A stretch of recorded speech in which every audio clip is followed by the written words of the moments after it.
ఎన్నో కలలు కంటూ ఉజ్వల భవిష్యత్తు కోసం తమ తల్లిదండ్రుల తమ రాష్ట్రం యొక్క ఆకాంక్షలు నెరవేర్చడానికి మీరందరూ చాలా కష్టపడి పబ్లిక్ సర్వీస్ కమిషన్ సివిల్స్లో ప్రిలిమ్స్ క్లియర్ చేసి ఇప్పుడు మెయిన్స్కి ప్రిపేర్ అవుతున్నారు. మీకు అందరికీ తెలంగాణ గురించి నేను కొత్తగా చెప్పాల్సిన అవసరం లేదు. ఈ రాష్ట్ర ఏర్పాటే, ఈ రాష్ట్రము ఈ ప్రజల యొక్క పోరాటమే ఉద్యోగ నియామకాల కోసం జరిగిన పోరాటం. తెలంగాణ అనే పదం ఎప్పుడు వినిపించినా తెలంగాణకు పర్యాయ పదం నిరుద్యోగ సమస్య. ఆ నిరుద్యోగ సమస్యల నుంచి పుట్టుకొచ్చిన భావోద్వేగమే తెలంగాణ ఉద్యమం. అందుకే ఉస్మానియా కాకతీయ యూనివర్సిటీలో సామాజిక సమస్యల మీద, సామాజిక రుగ్మతల మీద, రైతు కూలీల యొక్క ఆకాంక్షల మీద ఆలోచన చేసి వేలాది మంది విద్యార్థులు ముందు భాగాన నిలబడి పోరాటం చేయడంతో తెలంగాణ ఉద్యమం ఉవ్వెత్తున లేచింది. అందులో చాలామంది మీ సహచరులు కావచ్చు, మన పిల్లలు చాలామంది త్యాగాలు చేసి ఆ త్యాగాల పునాదుల మీద ఏర్పడ్డ రాష్ట్రం తెలంగాణ రాష్ట్రం.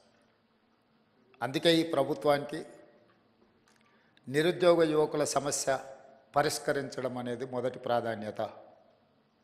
అందులో భాగంగానే డిసెంబర్ 3 నాడు 2023 ఫలితాలు వస్తే డిసెంబర్ 7 నాడు మేము బాధ్యతలు చేపట్టి 90 రోజులలో 30,000 ప్రభుత్వ ఉద్యోగ ఖాళీలను భర్తీ చేసి ఎవరికైనా అనుమానం ఉంటే లెక్క పెట్టుకోండి అని చెప్పి ఎల్బీ స్టేడియంలో ఎన్నికైన అభ్యర్థులతో పాటు విద్యార్థులు, వాళ్ళ తల్లిదండ్రులు, వాళ్ళ కుటుంబ సభ్యుల యొక్క కళ్ళల్లో ఆనందం చూస్తూ 90 రోజుల్లో 30,000 ఉద్యోగ నియామక పత్రాలు ఎల్బీ స్టేడియంలో ఎక్కడైతే మేము ఉద్యోగ ప్రమాణం చేసినామో అక్కడే వాళ్ళకు కూడా ఉద్యోగ ప్రమాణం చేయించి ఉద్యోగ పత్రాలు 90 రోజుల్లో 30,000 ఇవ్వడం జరిగింది.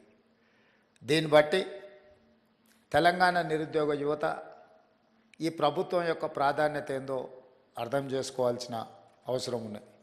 అదేవిధంగా మీకు అందరికీ తెలుసు, తెలంగాణ రాష్ట్రం ఏర్పడిన తర్వాత 10 సంవత్సరాలలో ఇచ్చిన ఏ నోటిఫికేషన్ కూడా ఇచ్చిన సమయానికి పరీక్షలు నిర్వహించిన సందర్భమే లేదు. దానికి కారణం ఏదైనా అయి ఉండొచ్చు, వాళ్ళ ఆలోచన విధానాలు ఏమైనా ఉండొచ్చు. కానీ తీరని నష్టం, యుక్త వయసులో ఉజ్వల భవిష్యత్తును ఆలోచన చేసి కోచింగ్ సెంటర్లలో తిరుగుతూ మధ్యతరగతి, దిగువ తరగతి కుటుంబాలు తల్లిదండ్రులు కష్టపడి రూపాయి జమ చేసి ఇక్కడికి పంపిస్తే అమీర్పేట్ చౌరస్తాలను, దిల్సుఖ్ నగర్లను, అశోక్ నగర్లను వివిధ కోచింగ్ సెంటర్ల చుట్టూతో తిరుగుతూ సంవత్సరాల కొద్ది పరీక్షలు వాయిదా పడుతూ సంవత్సరాల తర్వాత పరీక్షలు నిర్వహిస్తే ఫలితాలు వచ్చే లోపల మీరు కష్టపడి చదివిన పరీక్షా కేంద్రాల్లో మీకు ఇచ్చిన ప్రశ్నపత్రాలు అంతకంటే ముందే జిరాక్స్ సెంటర్లలో పల్లి బఠానీల్లాగా అమ్మినప్పుడు ఆ విద్యార్థుల యొక్క బాధ, భావోద్వేగం మేము కళ్ళతో చూసినాం, అర్థం చేసుకున్నాం. అందుకే వచ్చిన ఎంబడే తక్షణమే తెలంగాణ పబ్లిక్ సర్వీస్ కమిషన్ని రద్దు చేసి ఉన్న వాళ్ళందరినీ తొలగించి యూపీఎస్సీ చైర్మన్ కలిసి, ఎందుకంటే ఇన్ని సంవత్సరాలలో ఎప్పుడు పరీక్షలు నిర్వహించినా యూపీఎస్సీ క్యాలెండర్ డేట్స్ ప్రకారము పారదర్శకంగా పరీక్షలు నిర్వహించింది. ఎప్పుడు యూపీఎస్సీ మీద ఆరోపణలు రాలేదు, నిర్వహణలో లోపాలు కనిపించలేదు. అందుకే తెలంగాణ రాష్ట్ర ప్రభుత్వం ముఖ్యమంత్రిగా నేనే స్వయంగా యూపీఎస్సీ చైర్మన్ వాళ్ళ ఆఫీస్కి వెళ్ళి కలిసి అక్కడ మన అధికారులందరినీ, చీఫ్ సెక్రటరీ గారితో సహా అందరినీ తీసుకెళ్ళి అక్కడ అధికారులతో సంప్రదించి తెలంగాణ పబ్లిక్ సర్వీస్ కమిషన్ను కూడా కంప్లీట్గా పునర్వ్యవస్థీకరించి యూపీఎస్సీ తరహాలో మార్పులు చేసి ఎంబడే నోటిఫికేషన్స్ ఇచ్చినాం.